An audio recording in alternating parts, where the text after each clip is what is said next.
Thank you very much, Mr. Speaker, sir, and honorable senators. I will try to answer the questions that have been put forth on the matter of the procurement of the long-lasting mosquito nets by the various senators. Mr. Speaker, sir, the senator for Narok asked me to give a chronology of what happened, so that I may be able to bring out the issue of the pressure that I got from His Excellency the Deputy President, and alluded to the letters that I have submitted in regard to the tenders. Indeed, Mr. Speaker, sir, on around the end of April, the Global Fund wrote to the Kenya Global Fund Management Office, communicating a pre-award review decision to terminate the procurement of the 3.7 billion mosquito net tenders. Mr. Speaker, sir, this was after the procurement had been done earlier on in February by Kemsa, and it's a usual procedure during the procurement under the Global Fund. After the evaluation of the tenders, the evaluation report is shared with the Global Fund to authenticate if full procurement procedures and law have been followed. On review, the Global Fund realized that the tender, which the evaluation committee had recommended to be awarded to one Shobika Impex Limited, had an issue. And Mr. Speaker, I will refer to the bid bond, which I shared in the documents.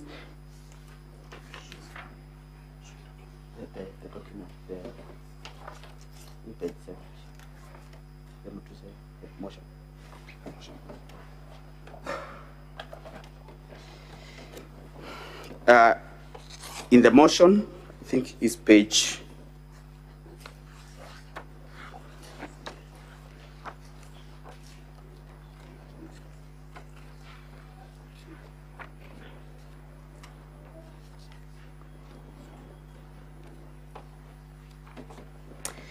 is page 76 out of 85.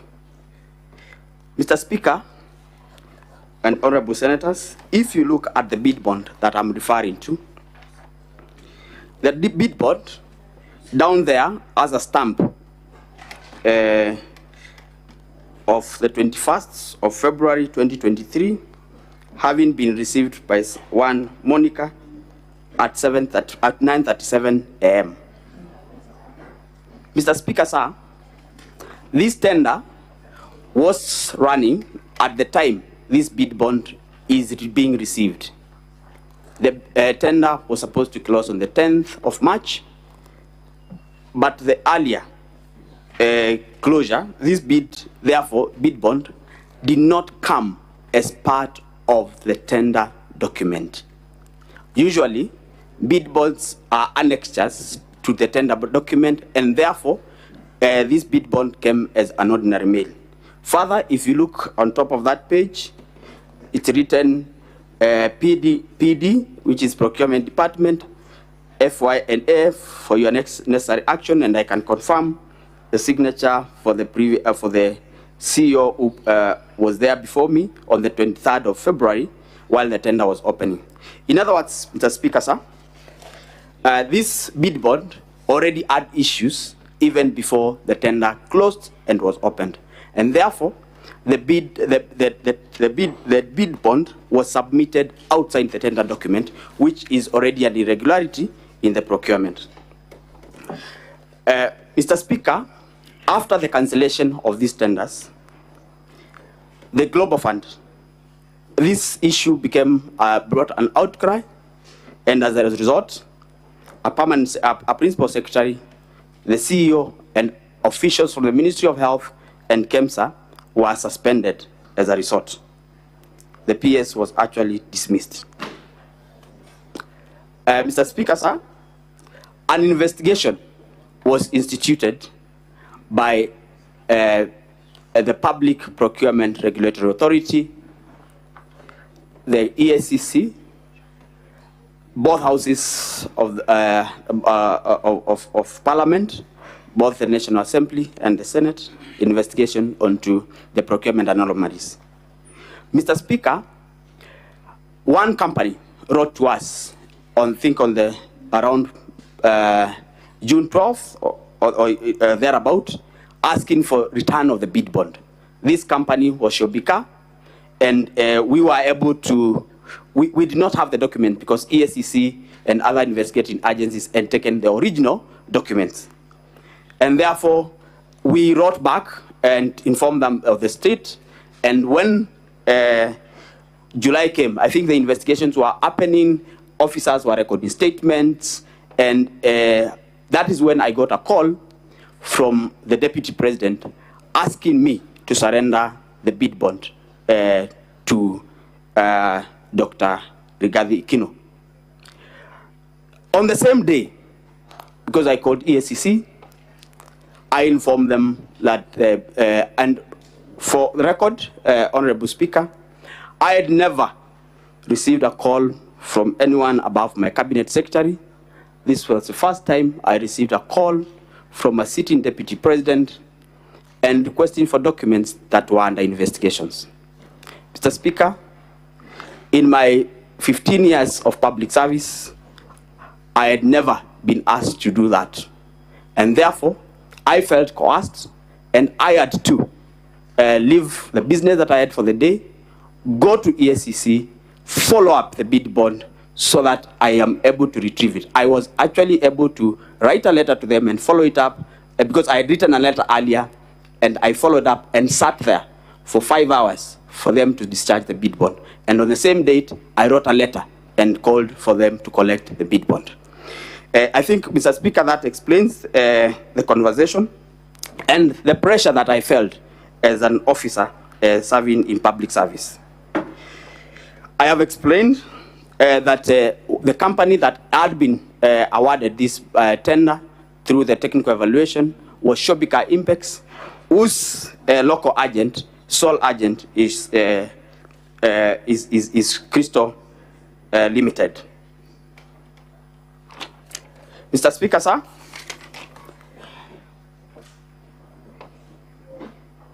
I have walked the Senate through the conversation that I had with the question asked by Honorable Dr. Boni Alwale on what transpired and how I was able to get the bid bond. Yes, beyond the financial loss, Mr. Speaker, the nets that we were supposed to buy 14 million nets under Kemsa procurement.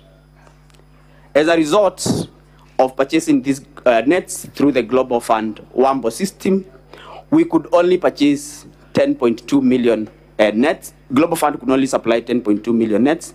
That means Kenyans lost 3 million or so nets as a result. Secondly, there was a delay. We were supposed to implement the distribution of nets to the public from September 2023. That was not possible as a result of the delays. We were only able to start distribution of the nets from January this year.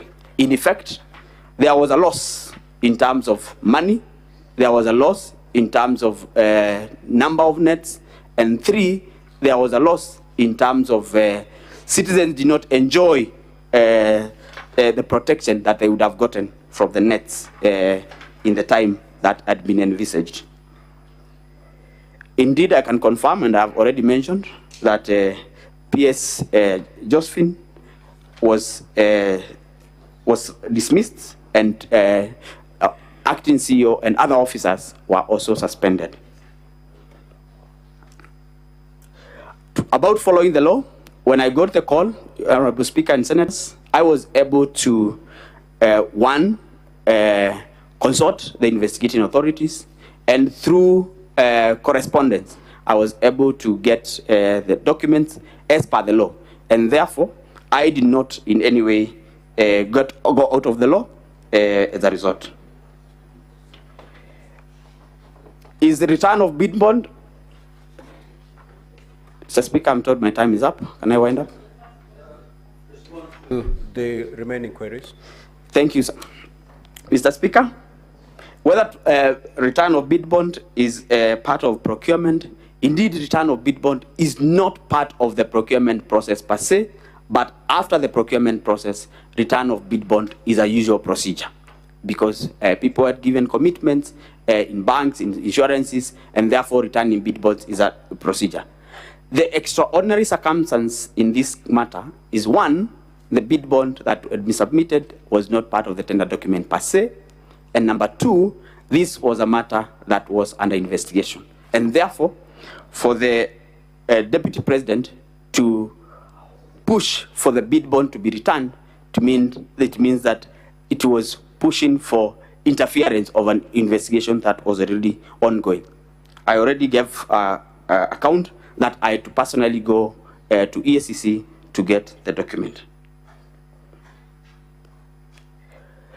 Mr. Speaker, I submit. Thank you. There's some clarifications that are sought from Council Macharia.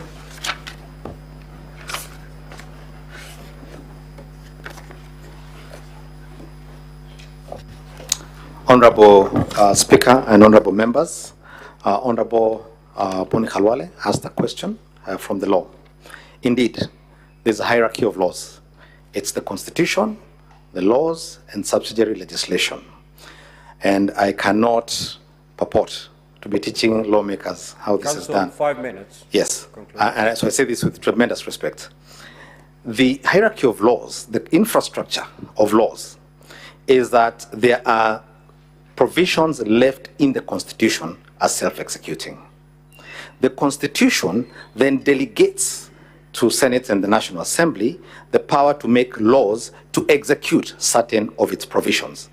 And to that extent, that statute carries constitutional authority because it is made pursuant to a constitutional provision. And that would be the case with the Political Parties Act. At Article 91 and Article 92, the Constitution prescribes what political parties and the regulation of political parties and coalitions must contain and must do. If a statute is unconstitutional, then the High Court, as it has done many times, then strikes down that statute as unconstitutional. The Political Parties Act, as currently framed, and the basis upon which these coalition agreements were drawn and registered, and a government formed on the basis of those agreements, have not been found to be unconstitutional. So we're not saying that any wrong was done. We're in fact saying everything was done in accordance with the Constitution and the law. That's number one. Number two, when His Excellency the Deputy President stands to make his response before you, amongst the things he'll be showing you in great detail with documentation and with videos is the lengths to which not only he, but his ultimate appointing authority, his boss, the President, and the entire government went to ensure that the development was spread across the country. And I think, as I demonstrated a few minutes ago here, the contracts themselves indicated that there would be need for flexibility to ensure that you are within the Constitution. That did not derogate from the requirement by the parties to implement and to obey and to ensure the contracts were implemented. So they were done constitutionally. And then finally, again, I think I keep emphasizing, they talked about government, they didn't talk about tribes, they didn't talk about regions, and they ensured that the constitutional requirements, as I think Senator Ediwiti had asked me, at Article 91 and 232 were complied with. Thank you very much. Counsel for the National Assembly. There is a clarification sought by Senator Kavindu. If you may proceed to clarify, then we close and move to the third witness. Thank you very much, Mr. Speaker. The question was The first question was whether there is any law preventing the Deputy President from intervening when they see any failures in the National Intelligence Service. The answer is that the oath of due execution of the office of the Deputy President, which is in the Constitution, it's part of our Constitution, prohibits the Deputy President from disclosing matters, especially those relating to national security, that are committed to his secrecy. And therefore, it was a violation of his oath of office.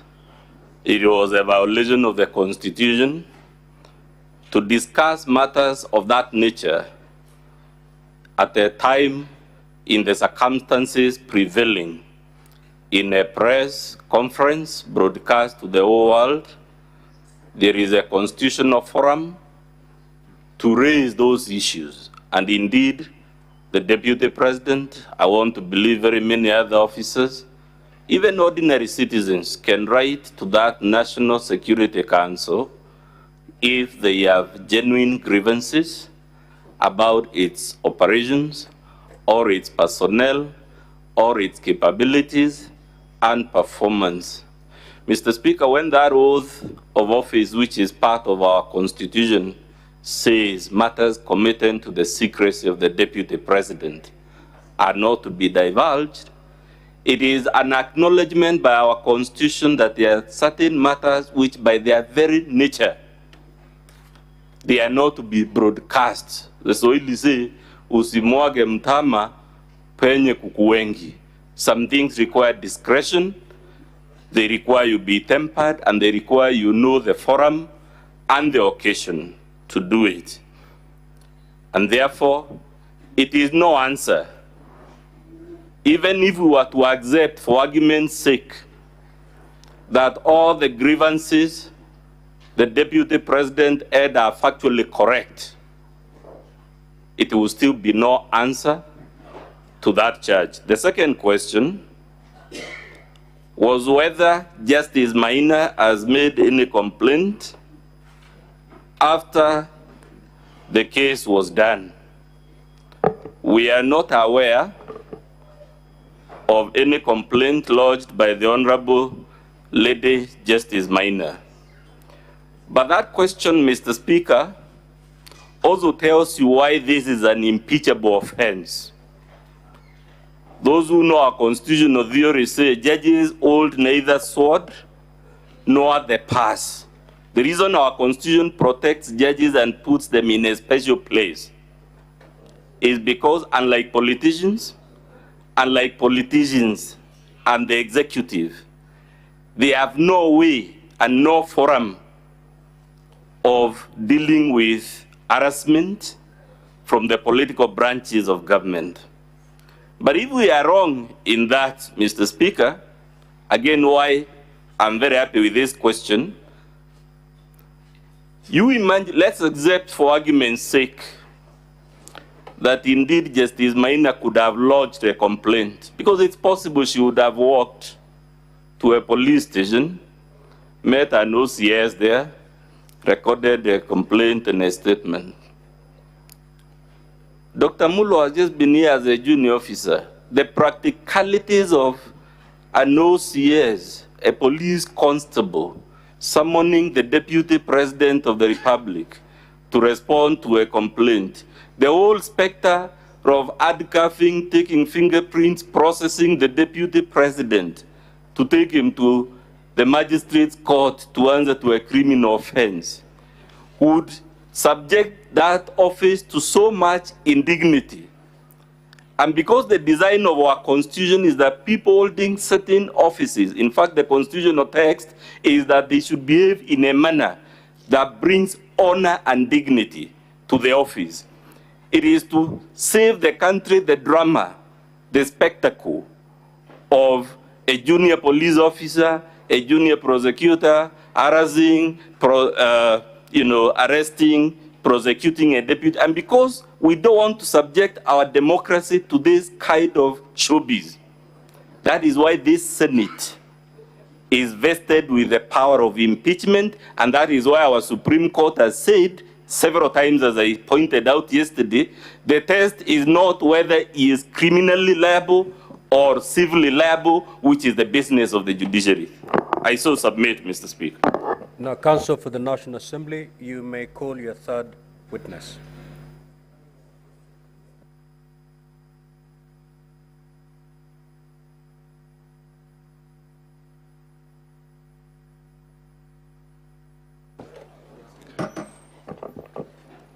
Honorable Speaker, distinguished senators, my name is Moses Kipkogei. Our next witness is Abdi Mahmoud from the EACC. He's a former witness who was called pursuant to the summons issued by this House at the request of the National Assembly. I request the Sergeant at Arms to call him from room 4.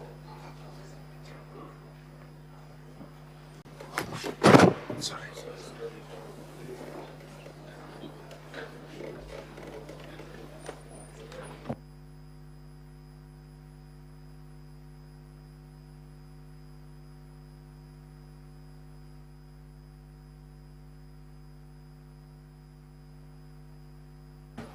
Mr. Speaker, may I just raise a concern?